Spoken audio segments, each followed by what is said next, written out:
ரொம்ப காலத்துக்கு முன்னால இருந்த ஒரு அடர்த்தியான காட்டுல காலுக்காக தன்னோட குடும்பத்தோட வாழ்ந்து வந்தது. அந்த காலுக்காகத்துக்கு பெரிய அழகான ஒரு வீடும், கோரிங்கிற பேர்ல ஒரு மனைவியும், ஜக்குங்கிற பேர்ல ஒரு மகனும் இருந்தாங்க. இதை தவிர வாழ்க்கையை நடத்த தேவையான பணமும் காலுக்காகத்துக்கிட்ட இருந்துச்சு. இவ்வளவு இருந்தும் காலுக்காகத்தோட வாழ்க்கையில சந்தோஷம் இல்ல. காலுக்காக சந்தோஷமா இருந்து யாருமே பார்த்ததில்ல. சில சமயம் தன்னோட மனைவி கிட்ட சண்டை போட்டுட்டு இருக்கும், சில சமயம் தன்னோட மகனை திட்டுக்கிட்டு இருக்கும். கடவுளே, நான் போன ஜென்மத்துல என்ன பாவம் பண்ணன்னு தெரியல. இந்த ஜென்மத்துல ஒரு குடும்பத்தை சந்தோஷமா நடத்துறதுக்கு தேவையான எல்லாம் என்கிட்ட இருந்தும் அமைதி இல்ல. என்னோட மனசுல சந்தோஷமும் இல்ல. காலுஜி, கடவுள் நமக்கு தேவையான எல்லாத்தையும் குறைவு இல்லாம கொடுத்திருக்காரு. அப்புறம் நீங்க ஏன் எப்பவுமே கவலையோட இருக்கீங்க? நீங்க சந்தோஷமா இருந்து நான் பார்க்கவே முடியாதா? கோரி, நீ சொல்றத நானும் உணர்றேன். ஆனா அது ஏன்னு தான் எனக்கே தெரிய மாட்டேங்குது. ஏன் என்னால மத்தவங்கள மாதிரி சந்தோஷமா இருக்க முடியலன்னு என்னால புரிஞ்சுக்கவே முடியல. நீ சொல்ற மாதிரி நம்ம கிட்ட எல்லாமே இருக்கு சந்தோஷத்தை தவிர. நானும் சந்தோஷமா இருக்கதான் முயற்சி பண்றேன், ஆனா முடியல. இப்படி யோசிச்சுக்கிட்டே இருந்த காலுக்காகவும் ஒரு நாள் அந்த காட்டுல இருந்த மலை குகையில உள்ள ஒரு சாமியார் கிட்ட தன்னோட மனசுல எதனால சந்தோஷம் இல்லைன்னு கேக்குறதுக்காக பறந்து போச்சு. வா காகமே வா, உனக்கு என்ன பிரச்சனை? எதனால இங்க வந்த? பாபாஜி, என்னோட மனசு எப்பவும் குழப்பமாவே இருக்கு. என்னால சந்தோஷமாவே இருக்க முடியல. இது ஏன்னு உங்களால சொல்ல முடியுமா? காலுக்காக சொன்னது எல்லாம் கேட்ட அந்த பாபா கொஞ்ச நேரம் மௌனமா இருந்தாரு. பிறகு காலுக்காகத்தை பார்த்து இப்படி பேச ஆரம்பிச்சாரு. காகமே, உனக்கு வாழ்றதுக்கு சொந்தமா வீடு இருக்கா? இருக்கு பாபாஜி, இருக்கு. எனக்கு சொந்தமா பெரிய வீடு இருக்கு. அப்படியா? அப்ப சொந்தமா வீடு இருக்கிற உனக்கு குடும்பமும் இருக்கும்னு நினைக்கிறேன். நான் சொல்றது உண்மைதானே? ஆமாம் பாபாஜி, நீங்க சொல்றது உண்மைதான். எனக்கு குடும்பமும் இருக்கு, ஒரு மனைவியும் ஒரு மகனும் இருக்காங்க. உன்னோட மனைவியும் உன்னோட மகனும் ஏதாவது நோயால பாதிக்கப்பட்டு இருக்காங்களா? இல்ல பாபாஜி, கடவுள் புண்ணியத்துல நாங்க 3 பேருமே ஆரோக்கியமா தான் இருக்கோம். சரி, அப்புறம் வாழ்க்கை நடத்துறதுக்கான மத்த வசதிகள் எல்லாம் உங்ககிட்ட இருக்கா? இருக்கு பாபாஜி, எல்லாமே இருக்கு. இருந்தும் என்னோட மனசுக்கு சந்தோஷம் கிடைக்க மாட்டேங்குது. என்னால ஒரே மந்திரத்துல உன் மனசுல சந்தோஷத்தை வரவழைக்க முடியும். அப்படி செய்யணும்னா நீ மறுபடியும் உன்னோட காட்டுக்குள்ள போ. மறுபடியும் நான் காட்டுக்குள்ள போய் என்ன பண்ணணும்? மறுபடியும் நீ உன்னோட காட்டுக்குள்ள போய் நீ கண்ணால பாக்குற முதல் 3 பறவைகள் கிட்ட நீங்க உங்களோட வாழ்க்கையில சந்தோஷமா இருக்கீங்களான்னு கேளு. அவங்க சொல்ற பதில எல்லாம் கவனமா கேட்டுக்கிட்டு என்கிட்ட வா. அதுக்கப்புறம் நீ சந்தோஷமா இருக்கிறதுக்கான மந்திரத்தை நான் உனக்கு சொல்றேன். குகைக்குள்ள இருந்த பாபாஜி இப்படி சொன்ன உடனே காலுக்காக திரும்பவும் தன்னோட காட்டுக்கு பறந்து போச்சு. இப்படி போன காலுக்காக முதல்ல சோனா குருவியும் ராணா குருவியும் ஒரு அருவிக்கரையில உட்காந்து சந்தோஷமா பேசிக்கிட்டு இருக்கத பார்த்தது. உடனே காலுக்காக அவங்க கிட்ட போய் உட்கார்ந்தது. சோனா, ராணா, தயவு செஞ்சு உங்களை தொந்தரவு பண்றதுக்கு மன்னிச்சிருங்க. உங்ககிட்ட நான் ஒரே ஒரு கேள்வி கேட்பேன். அந்த கேள்விக்கு மட்டும் நீங்க பதில் சொல்லிட்டீங்கன்னா நான் இந்த இடத்த காலி பண்ணிடுவேன். சொல்லுங்க காலண்ணா, என்ன கேள்வி கேட்க போறீங்க? நீங்க 2 பேரும் உங்களோட வாழ்க்கையில சந்தோஷமா இருக்கீங்களா இல்லையா? காலு, எங்களை பார்த்தா தெரியலையா? நாங்க சந்தோஷமா தான் இருக்கோம்.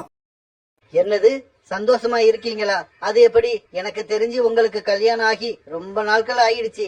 இருந்தாலும் உங்களுக்கு குழந்தை இல்ல. இந்த நிலைமையில நீங்க எப்படி சந்தோஷமா இருக்க முடியும்?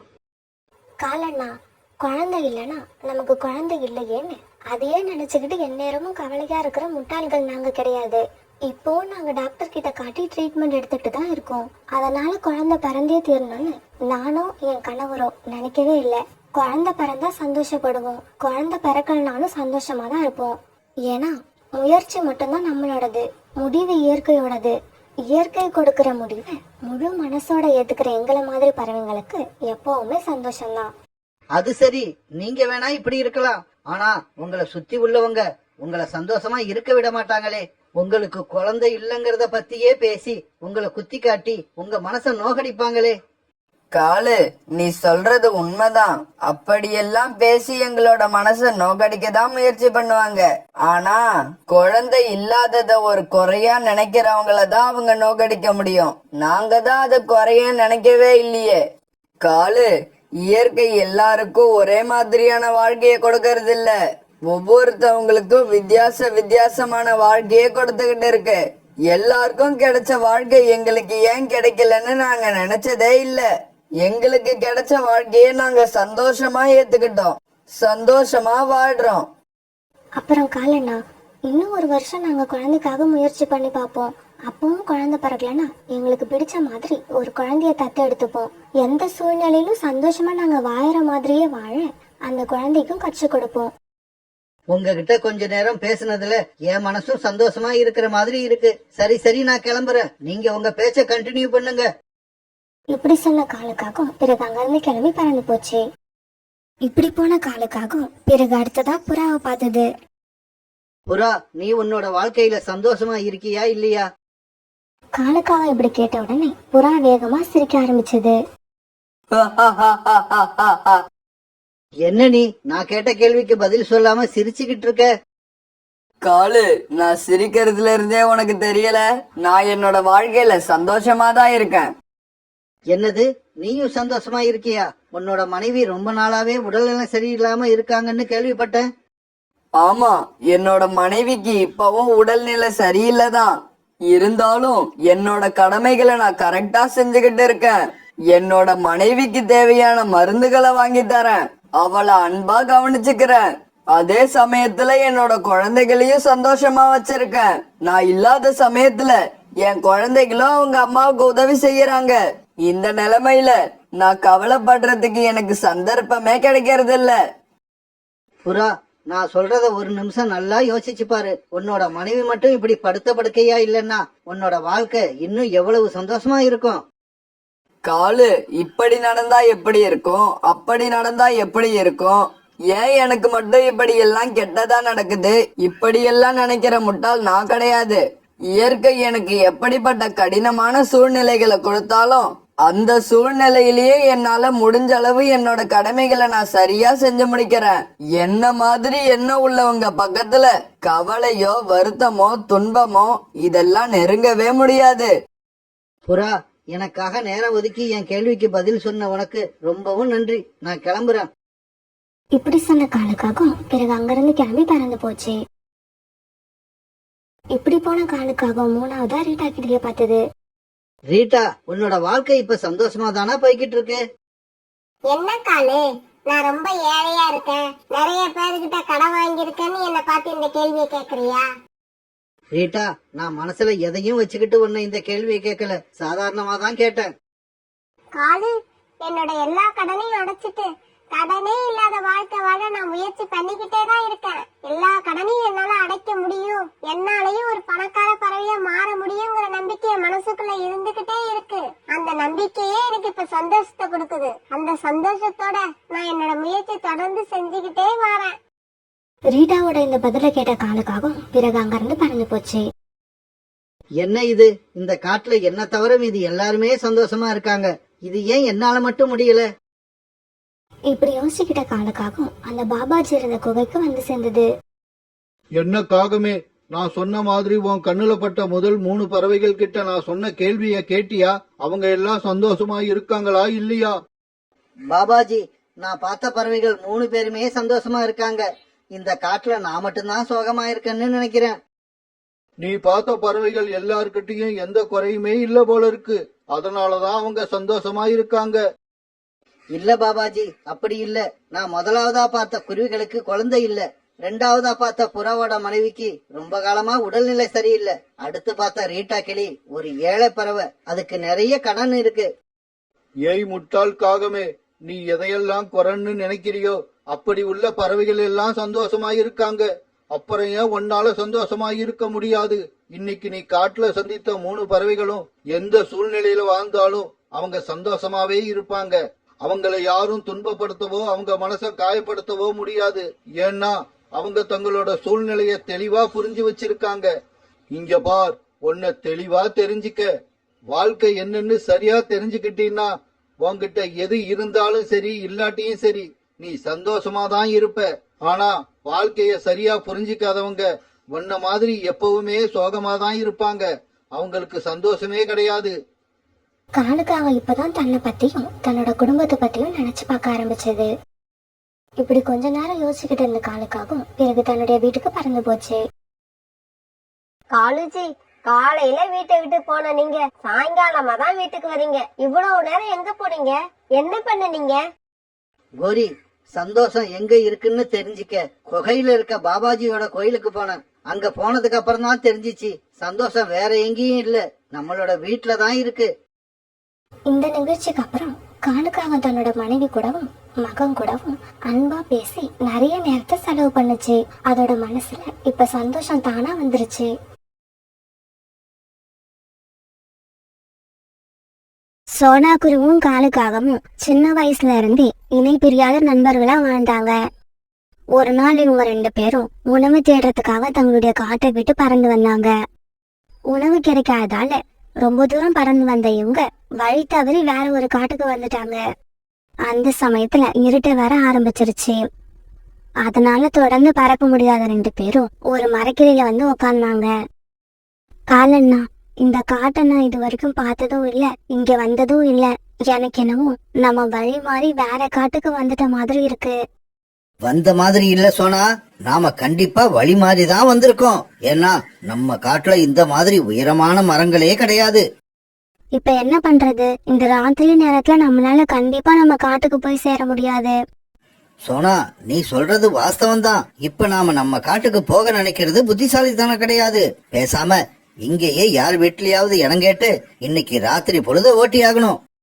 ஆமா, இல்லனா இந்த ராத்திரியில ஏதாவது கழுகு மாதிரி ஆபத்தான பறவைகளுக்கு இரையாகிடுவோம். சோனா, இங்க நாம உட்காந்து பேசி நேரத்தை வீணாக்கிறத விட பக்கத்துல ஏதாவது வீடு இருக்கான்னு பாப்போம். இப்படி பேசிக்கிட்ட காலுக்காகவும் சோனா குருவியும் பிறகு பக்கத்துல ஏதாவது வீடு இருக்கான்னு தேடி பார்க்க ஆரம்பிச்சாங்க. இப்படி பறந்து போனவங்க இருட்டுல ரொம்பவும் கஷ்டப்பட்டு நீண்ட தூரம் பறந்து போனதுக்கு அப்புறம் இவங்களோட கண்ணுல ஒரு வீடு தென்பட்டது. உடனே சோனா குருவியும் காலுக்காகவும் அந்த வீட்டு வாசல்ல போய் உட்கார்ந்தாங்க. பிறகு சோனா குருவி அந்த வீட்டு வாசல் கதவை தட்ட ஆரம்பிச்சது. கொஞ்ச நேரம் கதவை தட்டின உடனே வீட்டு கதவை திறந்துகிட்டு ஒரு கிளி வெளியில வந்தது. உங்க 2 பேரையும் யாருன்னு எனக்கு தெரியல. நீங்க யாரு? எங்க இருந்து வர்றீங்க? கிளியண்ணா, எங்களோட காடு இங்க இருந்து ரொம்ப தூரத்துல இருக்கு. உணவு தேடி பறந்து வந்த நாங்க வழி தவறி இந்த காட்டுக்கு வந்துட்டோம். இன்னைக்கு ஒரு நாள் ராத்திரி உங்க வீட்டுல தங்கறதுக்கு அனுமதி கிடைக்குமா? ஆமாங்க, இன்னைக்கு ராத்திரி மட்டும் தங்குறதுக்கு அனுமதி கொடுத்தா போதும். பொழுது விடிஞ்ச உடனே நாங்க எங்க காட்டுக்கு பறந்து போயிடுவோம். நீங்க சொல்றதெல்லாம் சரிதான். இருந்தாலும் என்னோட வீடு ரொம்பவும் பழைய வீடு. நீங்க 2 பேரும் தங்கறதுக்கு இந்த வீடு ஏத்தது கிடையாது. ஒண்ணு பண்ணலாம், உங்க 2 பேர்ல யாராவது ஒருத்தர் என்னோட வீட்டுல தங்கிக்கிங்க. யார் தங்கறதுன்னு நீங்களே முடிவு பண்ணிடுங்க. கிளியண்ணா, இப்படி சொன்னதுக்கு உங்களுக்கு ரொம்பவும் நன்றி. ஆனா நாங்க 2 பேரும் நண்பர்கள். ஒருத்தருக்கு இடம் இல்லாதப்ப ஒருத்தர் மட்டும் உங்க வீட்டுல தங்குறத நாங்க 2 பேருமே விரும்ப மாட்டோம். அதனால நாங்க வேற எங்கேயாவது இடம் பாத்துக்கிறோம். காலண்ணா, வாங்க நம்ம கிளம்புவோம். இங்க பாருங்க, நான் சொல்றத சொல்லிட்டேன். அதுக்கப்புறம் உங்க இஷ்டம்.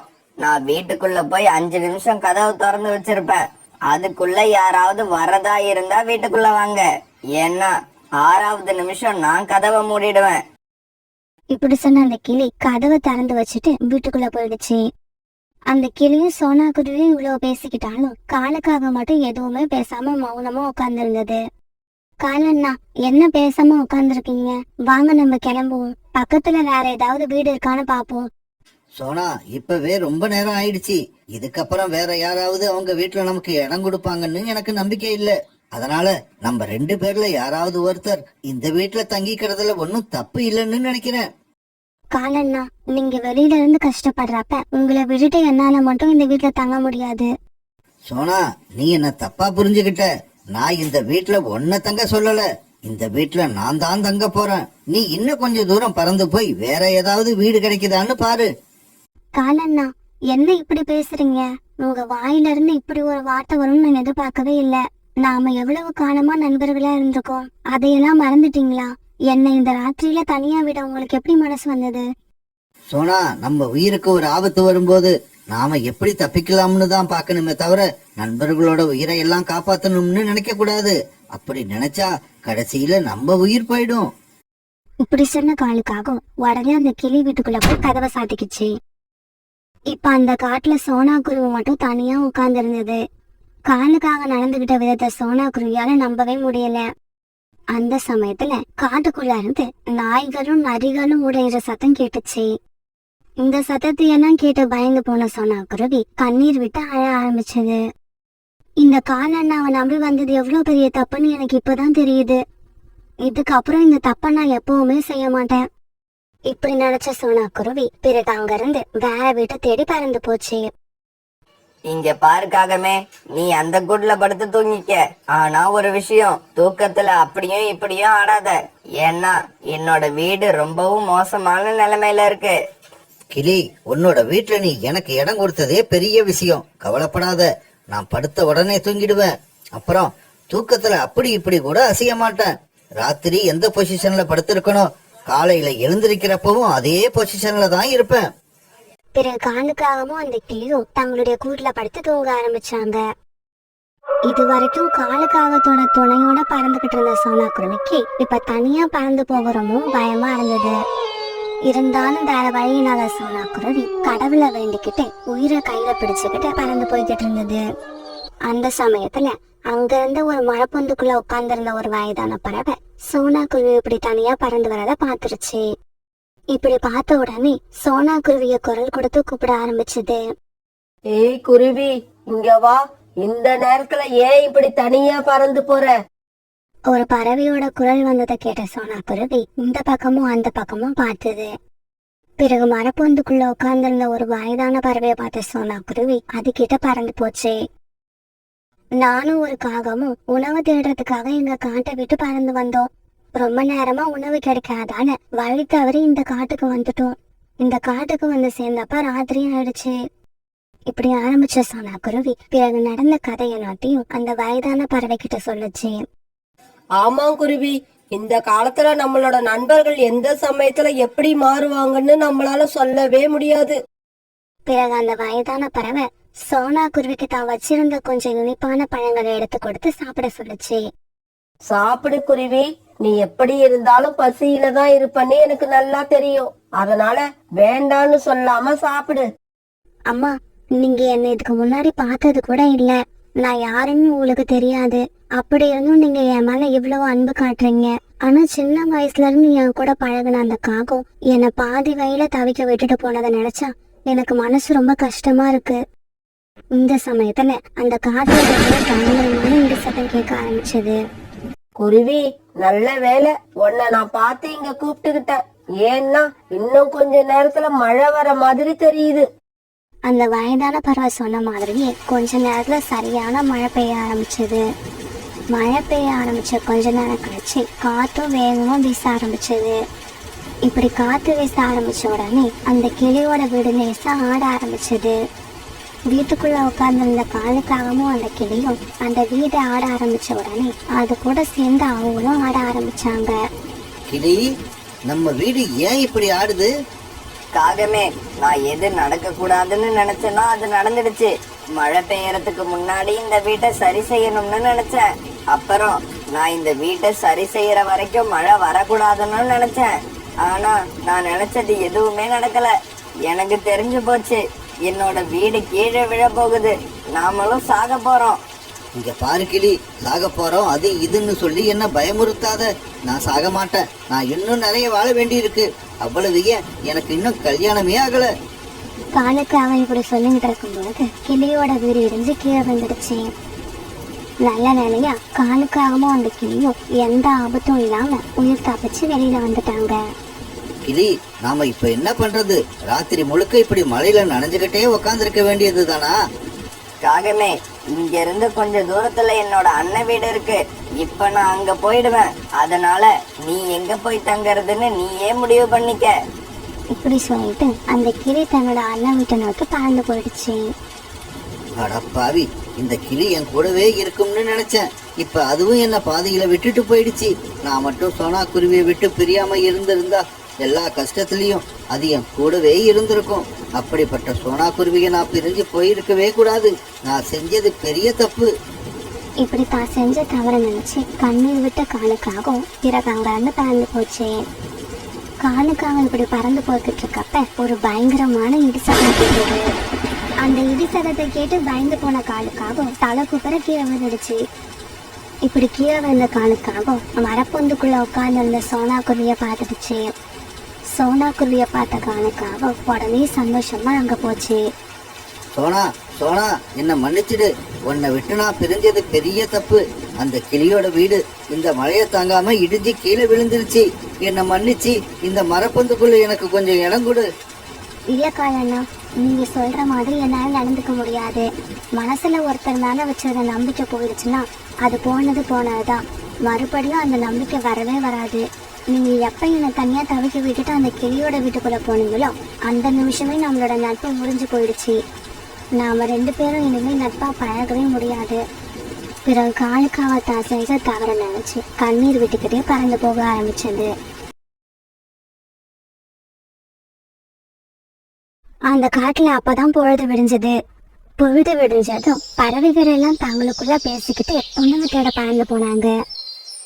அம்மா, எனக்கு நூடுல்ஸ் சாப்பிடணும் போல ஆசையா இருக்கு.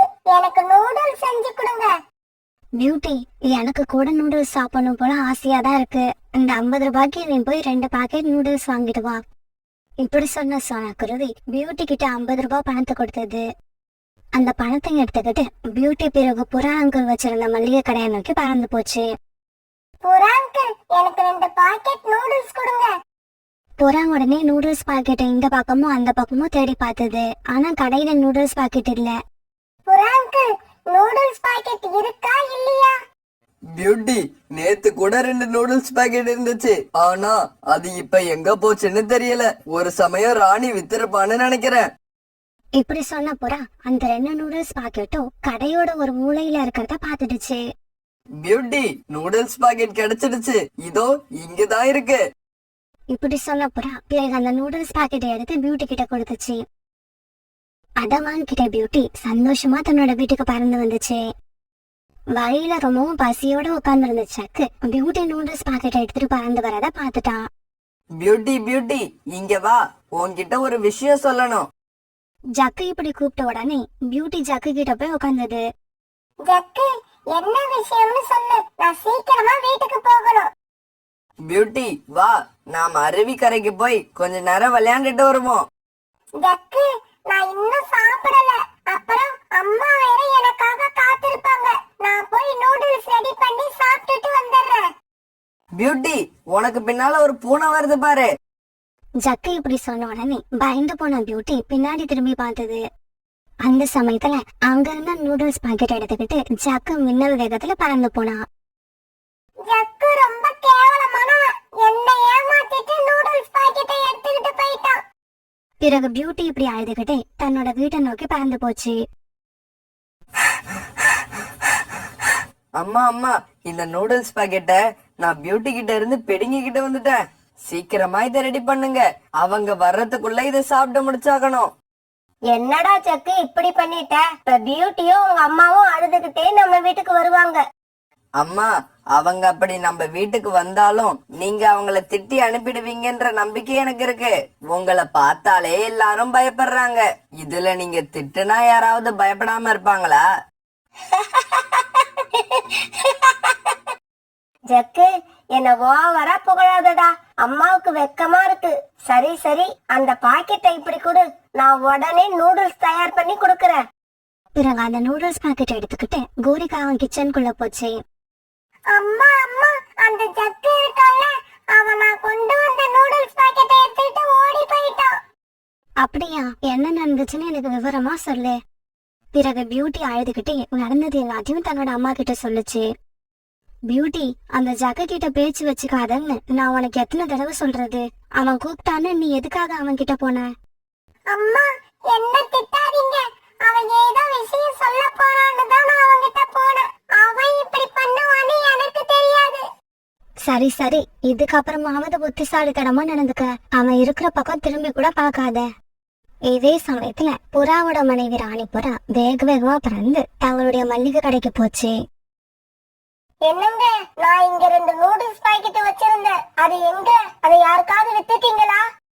ஆமா, சோனா குருவியோட பொண்ணு பியூட்டி தான் வந்து அந்த 2 நூடுல்ஸ் பாக்கெட்டையும் வாங்கிக்கிட்டு போச்சு. என்னங்க இப்படி பண்ணிட்டீங்க? அந்த 2 நூடுல்ஸ் பாக்கெட்டும் எக்ஸ்பிரி ஆகி 2 மாசம் ஆகுது. அதை யாருக்கும் வித்துற கூடாதுன்னு தான் நான் அதை எடுத்து ஓரமா வச்சேன். அப்படியா? நான் இப்பவே போய் அந்த நூடுல்ஸ் பாக்கெட்டை வாங்கிக்கிட்டு வந்துடுறேன். இப்படி சொன்ன போறா பிறகு சோனா குருவி வீட்டை நோக்கி அவசர அவசரமா பறந்து போச்சு. பியூட்டி, அழாத, கண்ணை தொடச்சுக்கிட்டு பேசாம உட்காரு. நான் உனக்கு கண்டிப்பா நாளைக்கு நூடுல்ஸ் செஞ்சு தரேன். இப்படி இவங்க பேசிக்கிட்டு இருக்கப்ப யாரோ வாச கதவை தட்டுற சத்தம் கேட்டது. பிறகு சோனா குருவி கதவை திறந்துகிட்டு வெளியில போய் பார்த்தது. வாங்க புறாண்ணா, என்ன விஷயமா வந்தீங்க? சோனா, என்ன மன்னிச்சிடு. நான் பியூட்டி கிட்ட கொடுத்து விட்ட 2 நூடுல்ஸ் பாக்கெட்டும் டேட் எக்ஸ்பிரி ஆனது. அதனால தயவு செய்து அந்த பாக்கெட்டை திருப்பி கொடுத்துரு. நான் 50 ரூபா பணத்தை உனக்கு திருப்பி கொடுத்துறேன். இல்ல உனக்கு நூடுல்ஸ் பாக்கெட் தான் வேணும்னா நாளைக்கு நம்ம கடைக்கு வந்து புது நூடுல்ஸ் பாக்கெட் வாங்கிக்க. புறாண்ணா, அந்த நூடுல்ஸ் பாக்கெட்டை பியூட்டி கிட்ட இருந்து ஜக்கு பிடுங்கிட்டு போயிட்டான். அதனாலதான் ரொம்ப நேரமா பியூட்டி அழுதுகிட்டு உட்கார்ந்துருக்கா. ஆமா, எக்ஸ்பைரி ஆன நூடுல்ஸ் பாக்கெட்டை எதுக்காக நீங்க பியூட்டி கிட்ட கொடுத்து விட்டீங்க? சோனா, அது எக்ஸ்பைரி ஆன பாக்கெட்னே எனக்கு தெரியாது. ராணி வந்து சொல்லிதான் எனக்கே தெரியும். சரி, நான் இப்பவே கோரியக்கா வீட்டுக்கு போய் அந்த பாக்கெட்டை வாங்கிட்டு வந்துடுறேன். பியூட்டி, உனக்கு விஷயம் தெரியுமா? ஜக்குவான் கிட்ட இருந்து எடுத்துட்டு போன நூடுல்ஸ் பாக்கெட் எக்ஸ்பிரியான பாக்கெட். அதை சாப்பிட்டா நம்ம உடம்புக்கு தான் கெடுதல். நான் இப்பவே போய் அந்த சாப்பிட கூடாதுன்னு கோரி ஆண்டி கிட்ட சொல்லிட்டு வந்துடுறேன்.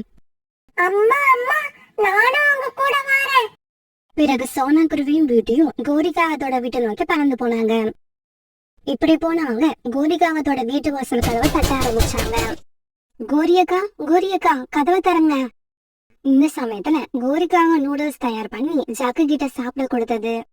டேய் ஜக்கு, நாம நினைச்ச மாதிரியே சோனா குருவி வந்துருச்சு. நீ சீக்கிரமா இந்த நூடுல்ஸ சாப்பிட்டு முடி. அம்மா, இந்த நூடுல்ஸ் ரொம்ப சூடா இருக்கும் போல இருக்கு. இதை எப்படி சாப்பிடுறது? இங்க பாருடா ஜக்கு, இத நீ இப்பவே சாப்பிடலனா சோனா வீட்டுக்குள்ள வந்து இத தூக்கிட்டு போயிடும். ஆமா ஆமா, அப்படி தூக்கிக்கிட்டு போயிட்டாங்கன்னா என்னால நூடுல்ஸ் சாப்பிட முடியாது. இப்படி சொன்ன ஜக்கு பிறகு அவசர அவசரமா அந்த நூடுல்ஸ சாப்பிட ஆரம்பிச்சான். இப்படி வேக வேகமா சாப்பிட ஆரம்பிச்ச ஜக்கு சீக்கிரமாவே அந்த நூடுல்ஸ சாப்பிட்டு முடிச்சிட்டான். கோரியக்கா, சீக்கிரமா கதவை தரங்க. நாங்க கூப்பிடுற சத்தம் உங்க காதுல விழுதா இல்லையா? சோனா, கொஞ்சம் பொறுமையா இரு. எதுக்காக இப்படி உயிர் போற மாதிரி கத்திக்கிட்டு இருக்க? கோரியக்கா, உண்மையிலேயே உயிர் போற விஷயம்தான். ஜக்கு பியூட்டி கிட்ட இருந்து பிடுங்கிட்டு வந்த நூடுல்ஸ் பாக்கெட் பழைய பாக்கெட், டேட் எக்ஸ்பைரி ஆனது. அதை சாப்பிட்டா உண்மையிலேயே உயிருக்கு ஆபத்து. சோனா, இப்படி எல்லாம் சொன்னா நாங்க பயந்து போய் அந்த நூடுல்ஸ உங்ககிட்ட குடுத்துருவோம்னு நினைச்சியா? அந்த நூடுல்ஸ் தயார் பண்ணி என் பையன் எப்பவோ சாப்பிட்டுட்டான். இதுக்கப்புறமா எங்களை ஏமாத்த ட்ரை பண்ணாம வீட்டுக்கு கிளம்பு. இந்த சமயத்துல ஜக்கு வீட்டுக்குள்ள இருந்து அழுற சத்தம் கேட்டுச்சு. அம்மா அம்மா, எனக்கு வயித்த வலிக்குது. சீக்கிரமா வந்து என்னன்னு பாருங்க. என்னால வயித்து வலி தாங்க முடியல. உடனே எல்லாரும் வீட்டுக்குள்ள போனாங்க. அழுதுகிட்டு படுத்திருந்த ஜக்குவை பார்த்துட்டு பியூட்டி விழுந்து விழுந்து சிரிச்சது. ஜக்கு, என்ன ஏமாத்தி என்கிட்ட அந்த நூடுல்ஸ் பாக்கெட்டை பிடுங்கிட்டு வந்ததுக்கு இவ்வளவு சீக்கிரம் உனக்கு தண்டனை கிடைக்கும்னு நான் நினைக்கவே இல்ல. ஜக்கு ஜக்கு, என்னடா சொல்ற? உனக்கு எங்கடா வலிக்குது? அம்மா, வயிறு ஃபுல்லா வலிக்குதுமா. என்னால தாங்க முடியல. சீக்கிரமா டாக்டர் அழைச்சுக்கிட்டு வாங்க. கோரியக்கா, நீங்க ஜக்குவா பாத்துக்கோங்க, நான் போய் டாக்டர் அழைச்சிட்டு வந்துடுறேன். இப்படி சொன்ன சோனா குருவி பிறகு பறந்து டாக்டரை கூப்பிடறதுக்காக பறந்து போச்சு. பியூட்டி ஜக்கு அழறத பாத்துக்கிட்டு வீட்டிலேயே உட்கார்ந்து இருந்தது. ஜக்கு, அழுது அழுது இருக்கிற கண்ணீர் எல்லாம் காலி பண்ணிடாத. டாக்டர் வந்து ஊசி போடும்போது கண்டிப்பா அழுக வரும். அதுக்கு கொஞ்சம் கண்ணீரை மிச்சம் வச்சுக்கோ. இந்த சமயத்துல சோனா குருவி பறந்து டாக்டரை அழைச்சுக்கிட்டு கோரிக்காகத்தோட வீட்டுக்கு வந்துருச்சு. கோரி, நடந்ததை எல்லாத்தையும் சோனா குருவி என்கிட்ட சொல்லிடுச்சு. சரி, யாராவது வந்து ஜக்குவோட ரெக்கைய பிடிச்சுக்கோங்க. அவனுக்கு நான் இப்ப ஊசி போடணும். பறந்து டாக்டர் இப்படி சொன்ன உடனே பியூட்டி தாவி போய் ஜக்குவோட 2 ரெக்கையும் பிடிச்சுக்கிச்சு. டாக்டர், ஒரு ஊசி இல்ல, தேவைப்பட்டா 2 ஊசி கூட போடுங்க. ஜக்க அசையாம நான் பாத்துக்கிறேன். பியூட்டி இப்படி சொல்ல பிறகு பறந்து டாக்டர் ஜக்குவுக்கு ஊசி போட்டாங்க. ஊசி போடாதீங்க, ஊசி போடாதீங்க. அது ரொம்ப வலிக்கும். தயவு செய்து ஊசி போடாதீங்க. வலிக்குது, வலிக்குது. ஜக்கு இப்படி கத்த கத்த பறந்து டாக்டர் அவனுக்கு ஊசி போட்டாங்க. அம்மா, நான் பெரிய தப்பு பண்ணிட்டேன். அடுத்தவங்க பொருளை பிடுங்கி திங்கிறது எவ்வளவு பெரிய தப்புன்னு எனக்கு இப்பதான் தெரியுது. அந்த தப்ப செஞ்சதாலதான் நான் இப்ப தண்டனையை அனுபவிச்சுக்கிட்டு இருக்கேன். இப்படி அழுதுகிட்டே இருந்த ஜக்கு பிறகு கண்ணை மூடி அப்படியே தூங்க ஆரம்பிச்சிட்டான். தன்னோட வீட்டுக்கு போன பியூட்டி அம்மா கிட்ட இப்படி பேச ஆரம்பிச்சது. அம்மா அம்மா, ஜக்கு இனிமே என்கிட்ட இல்ல, யார்கிட்டயும் இந்த மாதிரி செய்யவே மாட்டான். ஏன்னா அதுக்கான தண்டனை அவனுக்கு கிடைச்சிடுச்சு. அம்மா அம்மா, நான் குக்கு கூட நதி பக்கம் போய் விளையாண்டுட்டு வரேன். குக்குவா? யாரது? இப்ப புதுசா நம்ம வீட்டுக்கு பக்கத்துல குடிசை கட்டிக்கிட்டு ஒரு குருவி ஒண்ணு குடி வந்திருக்கே, அவங்க வீட்டுல உள்ள பையனா? ஆமாமா, அவன் பேரு தான் குக்கு. நான் இப்ப அவன் கூட தான் விளையாட போறேன். இங்க பாரு ஜக்கு, உனக்கு இன்னைக்கு சொல்றதுதான், அவங்க எல்லாம் ரொம்ப ஏழை. அவங்க குடிசை பக்கமே நீ போகவும் கூடாது, அவங்க கூட விளையாடவும் கூடாது. இந்த மாதிரி பறவைங்க கூட எல்லாம் நம்ம பழக்க வழக்கமே வச்சுக்க கூடாது. அம்மா, நான் அப்ப யார் கூட தான் விளையாடுறது? புறாவோட பையன் ராஜு கூட விளையாடு, ரீட்டாவோட பையன் மிட்டு கூட விளையாடு. அவங்க எல்லாம் நம்மள மாதிரி பணக்காரங்க, நமக்கு ஈக்குவலான அந்தஸ்து உள்ளவங்க. சரிம்மா, நான் புறா அங்கிள் பையன் ராஜு கூடவே போய் விளையாடுறேன். இப்படி சொன்ன ஜக்கு புறா வீட்டை நோக்கி பறந்து போனா.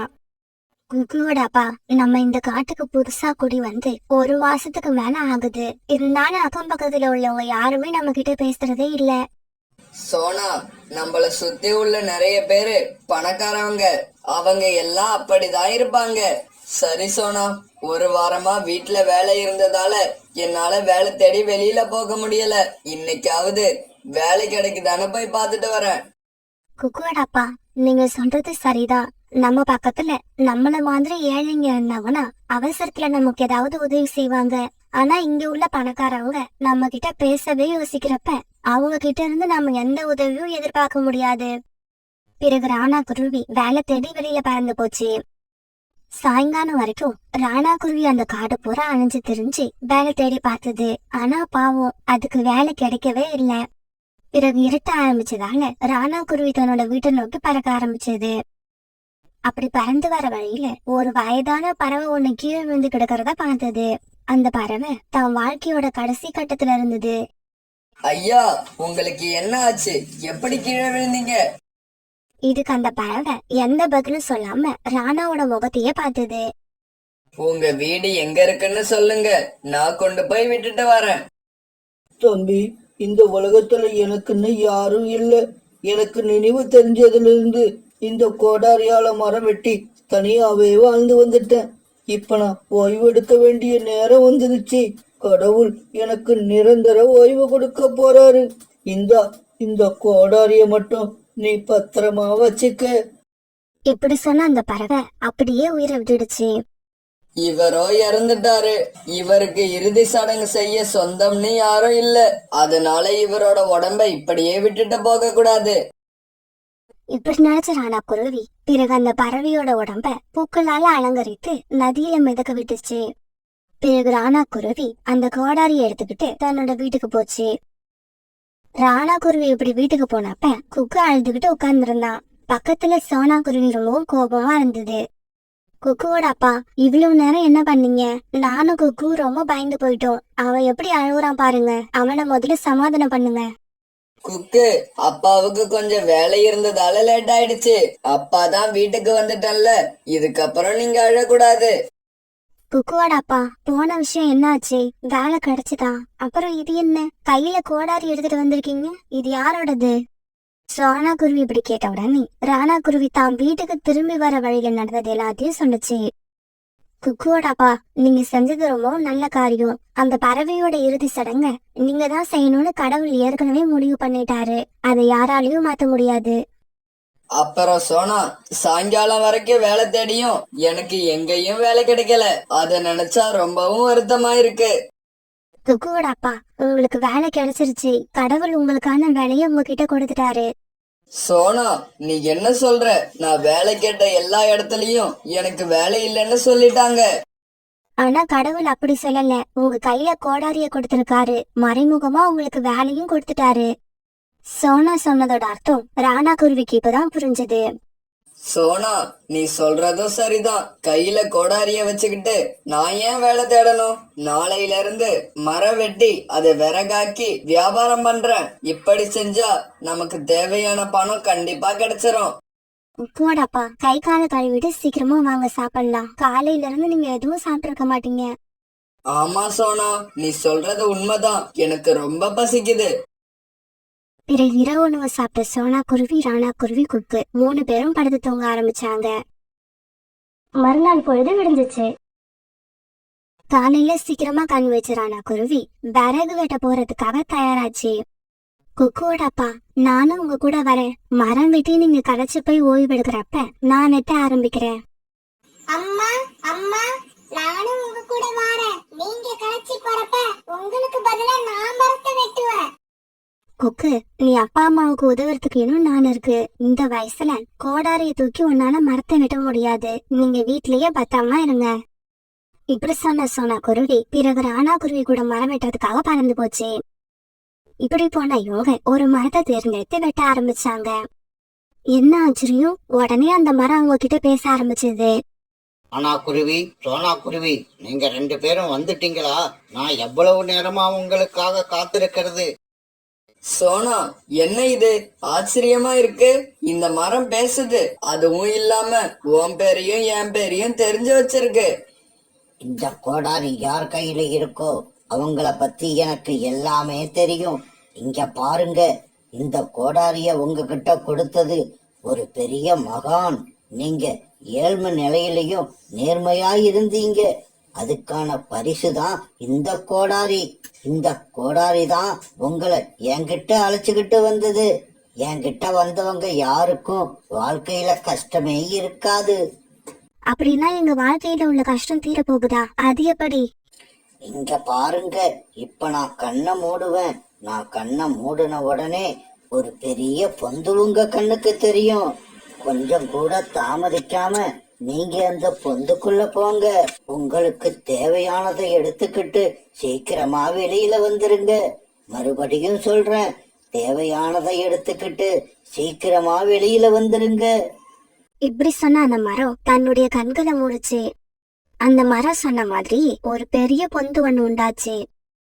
உடனே ராணா குருவியும் சோனா குருவியும் அதுக்குள்ள பறந்து போனாங்க. அந்த பொந்துக்குள்ள யாராலையும் நம்ப முடியாதபடி தங்க நகைகளும் வைர நகைகளும் குவிஞ்சு கிடந்தது. குக்குவோட அப்பா, என்ன இது, பொந்துக்குள்ள இவ்வளவு நகைகள் இருக்கு? சோனா, எவ்வளவு வேணாலும் இருந்துட்டு போகட்டும். நமக்கு தேவையானதை எடுத்துக்கிட்டு நாம வெளியில போவோம். இப்படி பேசிக்கிட்ட ராணா குருவியும் சோனா குருவியும் அங்க கிடந்த சாக்குல தனக்கு தேவையான நகைகளை எடுத்து வச்சுக்கிட்டாங்க. குக்குவோட அப்பா, நம்ம வாழ்க்கையை சந்தோஷமா கைக்கிறதுக்கும் இல்லாத பறவைகளுக்கு உதவுறதுக்கும் இந்த நகைகள் போதுமானது. பிறகு அந்த மூட்டையை தூக்கிட்டு ராணா குருவியும் சோனா குருவியும் வெளியே வந்தாங்க. இப்படி எடுத்துட்டு வந்த தங்க நகைகளை தேவையான அளவு வித்து அதை பணமாக்கிக்கிட்டாங்க. அந்த பணத்தை வச்சு குடிசை இருந்த இடத்துல தங்களுக்காக ஒரு சின்ன அழகான வீட்டை கட்டிக்கிட்டாங்க. மீதி இருந்த பணத்துல ஒரு ஹோட்டல் ஒண்ணு ஆரம்பிச்சு அதுல சோனா குருவியும் ராணா குருவியும் கடுமையா உழைக்க ஆரம்பிச்சாங்க. அதே சமயம் பக்கத்துல ஏழை பறவைகளுக்காக ஆசிரமம் ஒண்ணு தொடங்கி இலவசமா உணவு கொடுத்தாங்க. காலுஜி, அந்த ஏழை குருவிங்க இருந்த இடத்துல இப்ப யாரோ புதுசா வீடு கட்டிக்கிட்டு வந்திருக்காங்க. அவங்க பெரிய பணக்காரங்க போல இருக்கு. கோரி, உனக்கு விஷயம் தெரியாதா? அந்த இடத்துல வேற யாரும் வீடு கட்டிக்கிட்டு வரல. அங்க இருந்த அதே குருவிங்க தான் இப்ப பெரிய பணக்காரவங்களா மாறிட்டாங்க. ஐயோ காலுஜி, நீங்க சொல்றது உண்மையா இருக்க கூடாது. ஒரு கால் அது உண்மையா இருந்தா என்னால தாங்க முடியாது, நிம்மதியா தூங்கவும் முடியாது. கோரி, நாம முதல்ல அந்த குருவிங்களுக்கு எப்படி இந்த அளவுக்கு பணம் வந்ததுன்னு தெரிஞ்சுக்கணும். பிறகு நேரம் கிடைக்கிறப்ப எல்லாம் காலுக்காகவும் கோரிக்காகவும் சோனா குருவி வீடு ஜன்னல் பக்கம் போய் அவங்க என்ன பேசிக்கிறாங்கன்னு கேட்க ஆரம்பிச்சாங்க. இப்படி சோனா குருவி வீட்டை சுத்தி சுத்தி வந்து அவங்க பேசுறத கேட்ட காகங்கள் 2 பேரும் குருவிகளுக்கு பணம் கிடைக்க காரணமா இருந்த எல்லா ரகசியத்தையும் தெரிஞ்சுக்கிட்டாங்க. காலுஜி, இப்ப அந்த கோடாரிய நாம எப்படியாவது வாங்கி ஆகணும். எப்படி கோரி வாங்க முடியும்? நாம போய் நேரா அந்த கோடாரிய எங்க கிட்ட கொடுங்கன்னு கேட்டா அவங்க கண்டிப்பா கொடுக்க மாட்டாங்க. காலுஜி, நாம கேட்டா அவங்க அந்த கோடாரிய கொடுக்க மாட்டாங்கன்னு எனக்கு தெரியும். அதே சமயம் ராணா குருவியும் சோனா குருவியும் ரொம்பவும் நேர்மையானவங்க, கொடுத்த வாக்க மீற மாட்டாங்க. அத பயன்படுத்தி தான் இப்ப நான் அந்த கோடாரிய அவங்க கிட்ட இருந்து வாங்க போறேன். இப்படி சொன்ன கோரி காலுக்காகத்தை அழைச்சுக்கிட்டு சோனா குருவி வீட்டுக்கு பறந்து போச்சு. அங்க போன காகங்கள் 2 பேரும் கண்ணீர் விட்டு அழுதுகிட்டு நின்னாங்க. கோரி அக்கா, உங்களுக்கு என்ன ஆச்சு? ஏன் இப்படி அழுதுகிட்டு இருக்கீங்க? காலு, நீயாவது வாயை திறந்து சொல்லு, அப்பதான் நாங்க உங்களுக்கு ஏதாவது உதவி பண்ண முடியும். சோனா, எங்களுக்கு தேவையானது உங்ககிட்ட இருக்கு. ஆனா அத நாங்க கேட்டா நீங்க குடிப்பீங்களோ மாட்டீங்களோன்னு சந்தேகமா இருக்கு. என்ன கோரி அக்கா இப்படி கேக்குறீங்க? உங்களுக்கு எது வேணும்னு சொல்லுங்க, அதை நாங்க கண்டிப்பா கொடுப்போம். ராணா, உன் மனைவி சொன்னது உண்மைதானே? அப்புறம் வாக்கு மாற மாட்டீங்களே? கண்டிப்பா மாற மாட்டோம். உங்க கஷ்டத்தை போக்குறதுக்கு எங்க கிட்ட உள்ள எது தேவைப்பட்டாலும் அதை நாங்க கண்டிப்பா கொடுப்போம். வேற ஒண்ணும் இல்ல சோனா, உங்க வீட்ல ஒரு கோடாரி இருக்குல்ல, அத எங்க கிட்ட கொடுங்க. அத வச்சு மரம் வெட்டி நாங்க பணம் சம்பாதிக்க போறோம். சோனா, நான் இந்த கோடாரியை உங்களுக்கு கொடுக்கலாம்னு நினைக்கிறேன். நீ என்ன நினைக்கிற? குக்குவோட அப்பா, நீங்க நினைக்கிற மாதிரி இந்த கோடாரி அவங்க கிட்ட கொடுத்துருங்க. இவங்க கிட்ட அந்த கோடாரி போகணுங்கிறது கடவுளோட எண்ணமா இருந்தா அதை யாராலும் மாத்த முடியாது. இப்படி சொன்ன சோனா குருவி அந்த கோடாரியை எடுத்து காகங்கள் கிட்ட கொடுத்தது. அதை வாங்கிட்ட காகங்கள் சந்தோஷமா பறந்து போனாங்க. காலுஜி காலுஜி, ராணா குருவியும் சோனா குருவியும் பேசிக்கிட்ட மரம் இந்த மரம் தான். கோரி காகம் காலு காகத்துக்கிட்ட இப்படி சொல்லும் போது அந்த மரம் பேச ஆரம்பிச்சிருச்சு. காலு, கோரி, நீங்க 2 பேரும் தேடி வந்த மரம் நான் தான். இப்படி சொன்ன அந்த மரம் குருவிகள் கிட்ட பேசின மாதிரியே காகங்கள் கிட்டயும் பேச ஆரம்பிச்சது. இங்க பாருங்க, இப்ப நான் கண்ணை மூடுவேன். நான் கண்ணை மூடின உடனே ஒரு பெரிய பொந்து உங்க கண்ணுக்கு தெரியும். கொஞ்சம் கூட தாமதிக்காம நீங்க அந்த பொந்துக்குள்ள போங்க. உங்களுக்கு தேவையானதை எடுத்துக்கிட்டு சீக்கிரமா வெளியில வந்துருங்க. மறுபடியும் சொல்றேன், தேவையானதை எடுத்துக்கிட்டு சீக்கிரமா வெளியில வந்துருங்க. இப்படி சொன்ன அந்த மரம் தன்னுடைய கண்களை மூடுச்சு. இப்படி பேசின அந்த மரம் தன்னோட கண்ணை மூட அந்த மரத்துல ஒரு பெரிய பொந்து உண்டாச்சு. உடனே காகங்கள் 2 பேரும் பொந்துக்குள்ள பறந்து போனாங்க. ஐயோ ஐயோ ஐயோ, காலுஜி எவ்வளவு தங்கம், எவ்வளவு உயரம்! இத பார்த்த சந்தோஷத்துல எனக்கு இதயமே நின்னுடும் போல இருக்கு. கோரி, இவ்வளவு தங்க நகைகளை கண்ணுல காமிச்சிட்டு தேவையானதை மட்டும் எடுத்துக்கிட்டு சீக்கிரம் வாங்கன்னு அந்த மரம் ஏன் சொல்லுச்சு? காலுஜி, தேவையானதை தானே எடுத்துக்க சொல்லுச்சு. நமக்கு இங்க உள்ள எல்லாமே தேவைப்படும். சீக்கிரமா எல்லாத்தையும் மூட்டை கட்ட ஆரம்பிங்க. காகங்கள் 2 பேரும் அந்த மரம் சீக்கிரமா வெளியில வரணும்னு சொன்னதை மறந்து எல்லா நகைகளையும் மூட்டை கட்ட ஆரம்பிச்சாங்க. இவங்க இப்படி மூட்டை கட்டிக்கிட்டு இருக்கப்ப ரொம்ப நேரம் ஆனதால அந்த குகையோட வாசல் தன்னால மூடிக்கிச்சு. இப்படி எல்லா நகைகளையும் மூட்டையா கட்டினதுக்கு அப்புறம் தான் கோரிக்காக அந்த மரப்பொந்தோட வாசல் மூடி இருக்கிறத பார்த்தது. காலுஜி, இங்க பாருங்க, நம்ம உள்ள வந்த வழி இப்ப மூடி இருக்கு. கோரி, அப்படின்னா இப்படி நடக்கும்னு தெரிஞ்சுதான் அந்த மரம் தேவையானதை எடுத்துக்கிட்டு சீக்கிரம் வாங்கன்னு சொல்லிச்சு போல இருக்கு. காலுஜி, இப்ப நாம என்ன பண்றது? எனக்கு இந்த தங்கம் வைரம் எதுவுமே வேண்டாம். நாம உயிர் பிழைச்சா போதும். கோரி, இந்த எண்ணம் உனக்கு கொஞ்சம் முன்னால வந்திருந்தா நாம உயிர் பிழைச்சிருக்கலாம். காலம் கடந்து வந்த புத்தியால யாருக்கும் எந்த புண்ணியமும் இருக்காது. நாம இந்த பொந்துக்குள்ளேயே கடந்து சாக வேண்டியதுதான்.